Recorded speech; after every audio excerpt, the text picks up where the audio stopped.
I've been watching a lot of Arc Raiders gameplay, and if you don't know what this game is, it's an extraction shooter, third person, and the key thing about it is that there's open mics and you can talk with people, especially before they die. They get knocked for a few seconds and you can actually totally shit talk to people and they can shit talk back. And what's wild to me is how common of an insult telling someone they have a lisp is.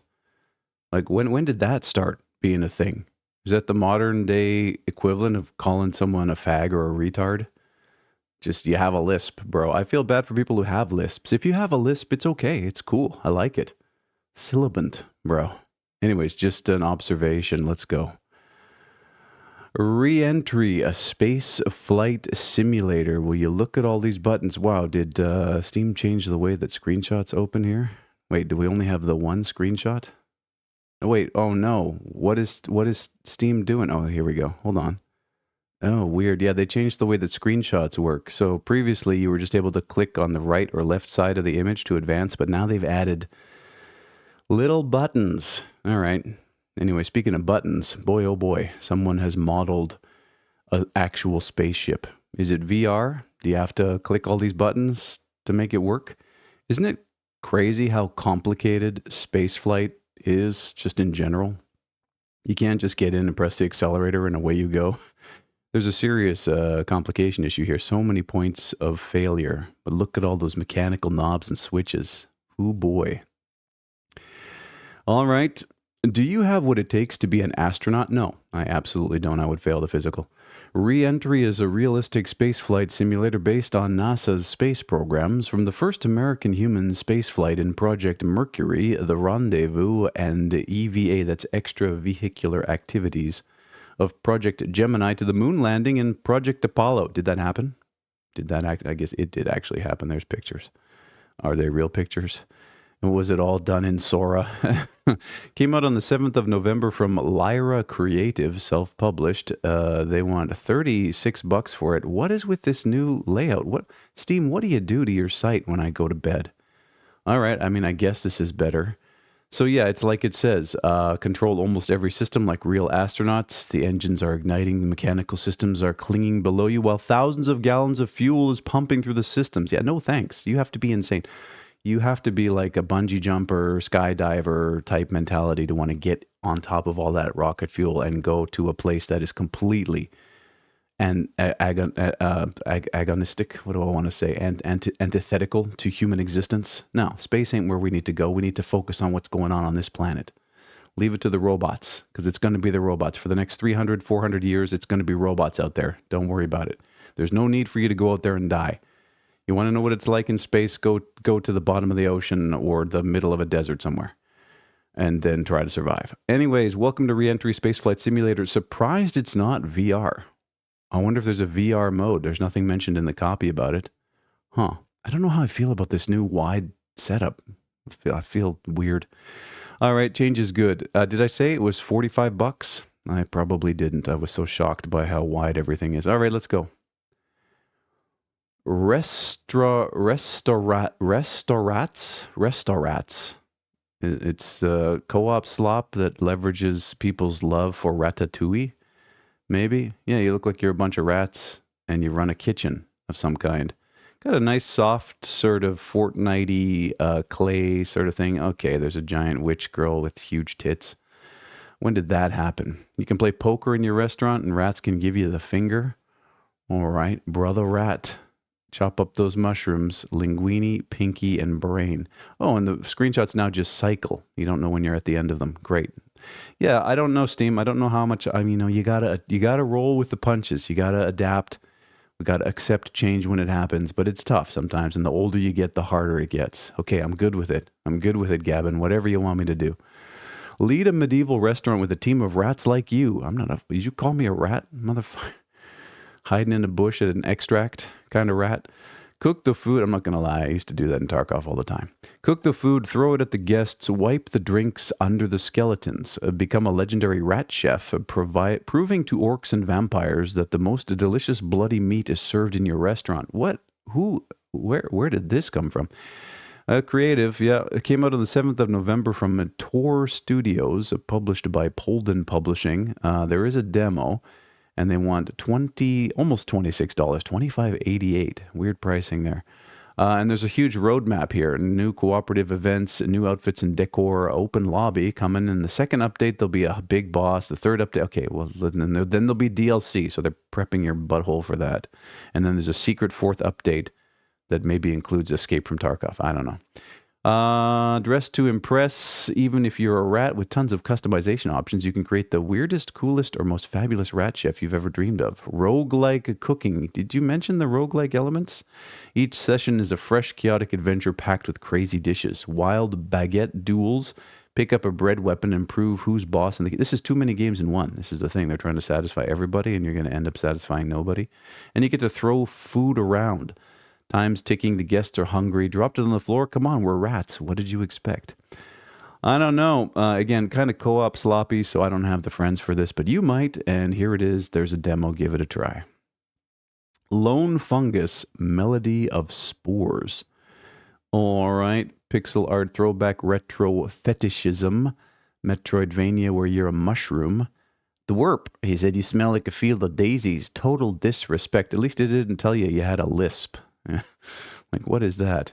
Throwable axe which pierces through enemies. Yeah, I don't even know how many screenshots there are anymore. Like, there used to be, the usability has actually kind of gone down. I'm not going to lie. What the richest video game storefront on the planet by a huge margin. And they're doing shit like this. Embark on a heartfelt Mushroomvania adventure through a vast and dense interconnected world. It's like a mix of retro and modern classics. Yes, but why? And what modern classic is like this? Question mark. Came out on the 7th of November from Basti Games, self-published. They want $26 for it. There it is in action. Fluid 8-directional whip combat with a variety of sub-weapons and tools, inspired by classics like Super Castlevania 4. It's a weird one out of the franchise to choose. Explore a rich, interconnected world, experience tight, responsive platforming, play as a brave little mushroom, and immerse yourself in beautiful, handcrafted pixel art. I mean, okay, pushing the bounds of my suspension of disbelief here. It's not dark at all. It's light and bright in your mushrooms, a sense of adventure. Do you think this developer's big into mushrooms? Maybe like taking them and tripping out? Want to put your platforming to the test? A side quest unlocks 40 optional parkour gauntlets, perfect for players who want a challenge. I don't know, the first challenge I'd have is getting over the aesthetic, but you might not have those issues, so go right ahead. In Tycoon. All right, it's the rat game. Oh, it did say there were 17 screenshots. Okay. There's cats and rats, and you get to be a bard. You also get to do farming, I guess. And looks like it might have come from an asset pack or some sort of templated artwork, kind of soulless, in my opinion. And yeah, it's a restaurant manager with a medieval twist and a very asset pack kind of vibe. Welcome to Inn Tycoon. Build, design, and manage your dream inn. Serve delightful meals, offer various services. And hire a stellar staff. Create a top-notch hospitality empire and become the ultimate Inn Tycoon. Came out on the 7th of November from Evil Goose Games, published by GameDev.ist and Gamer Sky Games. Take a shot every time someone says game. And you'll have alcohol poisoning. They want $15.50 for it. And it is what it is. You create your dream inn, manage the tables, the servers, and the environment. There are unexpected seasonal changes, and there's a reputation mechanic. I'm good. Again, I'm still trying to get over this new format that they've decided to make the Steam page. All kinds of discombobulated Skopje. Is that how that's pronounced? Skopje 83. Skopje 83. We're going back to 1983. Okay, there's 12 screenshots. Maybe I just leave it in this sort of not full screen mode, but I want to see the screenshots in full screen. But then I don't know how many there are. Come on now, Gavin, give me the option. Okay, so it's kind of a flat textured, is it co-op or is it multiplayer? It looks like it might be adventure-based, probably roguelike. It's got sort of a cartoony, kind of reminds me a bit of Walking Dead Telltale series style artwork with how flat the shadows and everything are in it. and you shoot stuff. Explore a city thrust into disarray by an unknown event and survive the hordes of mutated abominations that lurk at every corner. You'll have to fight through enemies and bosses, scavenge loot, and survive the hostile city. Came out on the 7th of November from Dark-1, published by PM Studios Incorporated. There is a demo. They want $19.50 for it. Yeah, there are roguelike elements in this first-person shooter, which apparently has open-ended play. Loot, craft, take down hordes of abominations. There's no place like Dom, a bus where you can not only upgrade yourself, but also drive it around the city. An ever-changing playthrough. Every time you die and come back, the city is changed. I don't want to die and come back. Enemies spawn in different locations. The loot changes. You have to kill your way through the city again. Yeah, sounds kind of boring. Repetitive, like most video games. I mean, at the end of the day, they are all closed loops for the most part. Uncover the mystery. Skopje has its own unique way of revealing its secrets with engrossing environmental storytelling that pulls you into a world of alternate history Balkans, occult dealings, retro-futuristic science, and more. And there is frequent cartoon violence and blood. All right, I'm a little curious. There is a demo here, so might as well take a look. Your mileage is going to vary. Dead Cam. All right. There's another spooky game set in the wilderness somewhere. It's television monitors. Oh, no, this is not a television monitor. It's some inset monitor in the corner. Who is this person? They look like a live streamer that hasn't seen the sun for a couple of years. Talking to a raccoon that's in your house? Okay. Reminds me, I still haven't finished Resident Evil Village. Yeah. I think that 7 was the best one, Biohazard. But, you're all going to have your opinions. Sealed shut inside a rural abandoned house for a paranormal hunting TV show. Something is very wrong with Margot. Her live headcam is still rolling, and you can see the whole thing. Run, hide, and escape the house in this first-person survival horror. And remember, the raccoon knows everything. Came out on the 5th of November from Alien Big Cat, self-published. There is a demo. They want $10.50 for it. There's Margot. She's freaking out. Sealed shut. Yeah, we got it. Live headcam. We got it. Run, hide, and escape. We get it. Anything interesting at all about this? Difference between the demo and the full game? Well, the full game has extended gameplay, entire overhaul, and improvement. Wait, so what was the demo? Like your vertical slice? There's a receiver mechanic. Press 1 after obtaining the receiver will emit a pulsing light and beep from Margot's headcam to help identify where she is. Oh, she's hunting you down. There's a tablet mechanic, hiding places, textures and materials, UI improvement. No, so the demo is like their early prototype. And then the actual game is the finished version. Game may include occasional mild, slow flashes, lightning effects, and VHS-style visual distortion. Oh no. Alien Big Cat, solo developer, psychological thriller, horror games, more games coming soon. Maybe don't. I don't know. Unless you're going to do something original. All systems operational. ASO. You frickin' ASO. What is this now? A rail shooter? Oh no, there's Gradius in there. Okay, it's a side-scrolling shmup with a weird mix of line art and pixel densities. It's like a throwback shmup, I guess. It's baby's first shmup is what it is. Looks like this came out of a tutorial pack. As the rookie pilot on the outskirts of the galaxy, you're thrown into combat as wildlife turns aggressive and friends turn into foes. Fight your way through 15 campaign levels and discover what's causing this chaos. Will you rise to the occasion and save the universe, or let it be consumed? What's with the splash art? It's showing 3 hot chicks. Who is this game for, and who was it made by? Came out on the 24th of October from Sea Toad LLC, because they're serious about the business. Self-published. There's a demo. They want $11.50 for it. There's 15 campaign levels that you can play 4-player co-op in a shmup. That's pretty bizarre. Discover the galaxy, customize your ship, boss battles, multiplayer, and bounties. Weird. Yeah, I don't know. Seems like a machine helped very generously with the creation of this game, and Sea Toad with the LLC. Good luck with your business. Anima Gates of Memories 1 and 2 remastered. Do you remember the originals? You're a hot chick with a whip? No, there's dudes in here. Is this a fighting game? No, it's a third-person actioner. Some weeaboo weirdness? I don't know what this is.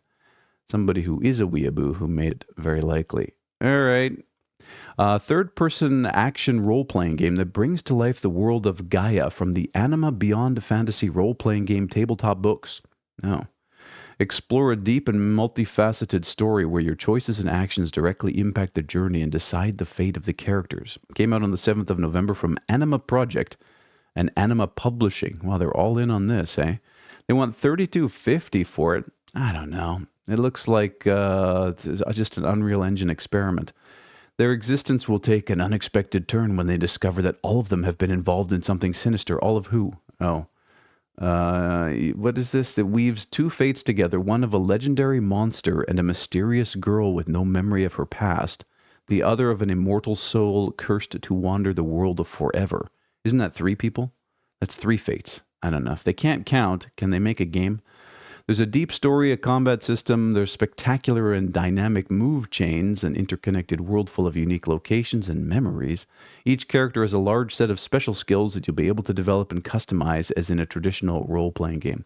Oh, it looks like you swap between the girl and the guy in combat. There's a bunch of games like this, hey? Yeah, I never heard about it, but if you're a big fan of Anima, sitting around the tabletop questioning your gender, there you go. Tiny Auto Knights. All right. Again, pixel art mixed with line art. Just what are we doing here? Retro fetishism. There's roguelike elements to it. And looks like some sort of tactics thing. Yeah, it could be an auto battler. It probably is. A chill player versus player auto battler called it, where you build your team on a 3x3 grid, recruit and upgrade unique heroes, strategically place them on the battlefield, and find the best synergies. You know, a lot of video games, particularly indie video games, are just developers trying to figure things out. And there's so many games like this where this developer sat down and was like, how do I make an auto battler? And they just worked at it and worked at it and worked at it. And eventually they managed to figure it out. And for some wild reason decided to publish it on Steam. 7th of November from Mumpets Games, self-published. They want $19.50 for this. Get out of my face with that. Forget it. When like the best auto battler in the world is free? Come on now. Recruit heroes with unique skills. Sure. Fight against other players because it is PvP. Customize your decks. Choose a relic. I guess there would have to be other players in order to play against them, right? There are level up rewards a la roguelike and leaderboards that hopefully aren't smashed to hell. But it looks like the Chinese person's got the high score by a factor of 10. I think someone's been hacking. Detailed player statistics, and there you go. That's it. I'm good. I'm out of here. Let's go. Come on. Etheria Restart. What is this? What in the Genshin Impact is this? More bait for the middle-aged dudes who've spent way too much time consuming Japanese anime and manga. I mean, that's it. It's a whole subculture, and I don't want anything to do with it. It's not that I'm too old. It's just too fucking weird. Like, it's just weird. Everybody I know that's into this kind of stuff smells odd. That's just how it is. Etheria is an ethereal hero role-playing game. To preserve the flame of civilization, humanity transfers their consciousness into the virtual world of Etheria, and you, as a hyperlinker, will enter the virtual world to uncover the hidden truths of Etheria.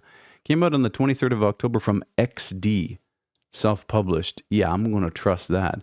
I'll bet you it's free and it's full of gotcha mechanics. It is indeed free to play. Are they going to mention the monetization at all? I don't know. Breathtaking 3D visuals and a cinematic spectacle.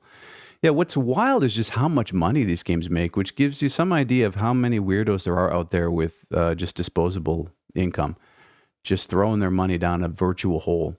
It is insane to me. Like the Genshin Impact, Wuthering Waves, all those games that have come out in the last 5-6 years and continue to make just staggering amounts of money every month. And people who just get so invested in these characters.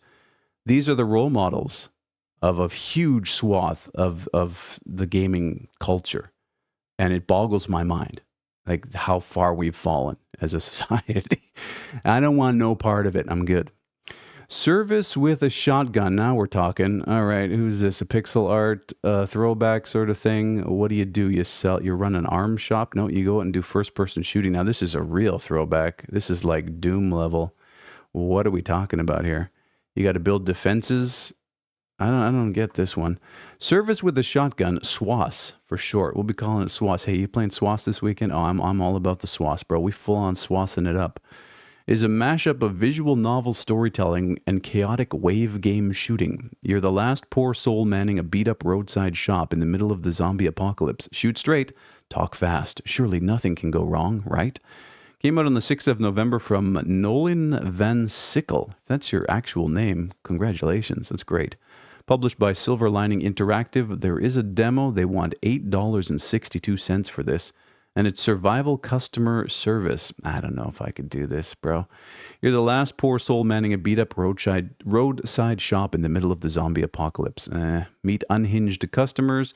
For the visual novel stuff, there's 5 chapters of pure chaos. And yeah, lots of colorful characters. If you loved VA11 Hall A Cyberpunk Bartender Action, Pixel Cafe, or Urban Myth Dissolution Center, this game will be for you. Now, I've only heard of the first one, and I wasn't really all that into it, so there you go. Mild depictions of cartoon fantasy violence, some curse words, depicted use of alcohol, and references to illegal drugs. In a zombie apocalypse, aren't all laws out the window? I mean, fundamentally, everything is probably legal at that point. Anyways, I'm good. Babbling Brook. Okay, is this just a game about a brook? There's rubber duckies in the river. How do you do this? Do you just watch? Is it an incremental sort of thing? An idler of some kind? We have numbers here, 933 out of 1,000. Is that how many rubber duckies get through the brook? It looks like you have some editing ability too, some terrain deformation that you can do. All right, what is this? Sculpt sand to create winding streams through lush forests and rolling meadows. Babbling Brook is a cozy and relaxing indie game about messing around with water and sand. Do you really, again, need to mention that it's an indie game? Is that almost like a pre-apology, like a disclaimer? I don't know. I don't think it's necessary. Also, there's a flock of rubber ducks trying to escape to the open sea. Came out on the 3rd of November from Some Random Designing, self-published. There is a demo. They want $15.50 for it. So you sculpt the sand, and that controls the flow of the water. I wonder how they coded that. Is it Unreal Engine? I'm not sure. Get the rubber ducks to the open sea. Yeah, you got to control the water flow so the rubber duckies go to the exit point. Extra puzzle with sandbox game modes. Get it? Sand, because, yeah. Fun interactive water physics, sculpt sand to make streams, puddles, and more. Story mode and 2 additional game modes with collectibles, relaxing low-pressure gameplay, easy and simple controls. What's next? I'll be adding new content, fixes, and improvements over time. I do love this, though, when people will write their copy in the first person. It does give you that nice touch. If you've got ideas, suggestions, or find any bugs, let me know, because I'm all out. Your feedback really helps make the game better. Does it, though? Depends on the feedback. What if 200 people tell you it sucks? That's not going to be good for the psyche. Anyways, I'll take a look at the demo. Sure, I'm very curious on how this was coded. It trained terrain deformation plus water flow mechanics. Yeah, that is kind of intriguing. All right. Yeah, not happy with the new setup there, Gavin. It just feels weird to my eyes, but I guess we'll get used to it like everything else. We're human beings. We adapt. We overcome. Until the giant meteor hits us. 19,415 games have been viewed. You have yourself a fantastic day.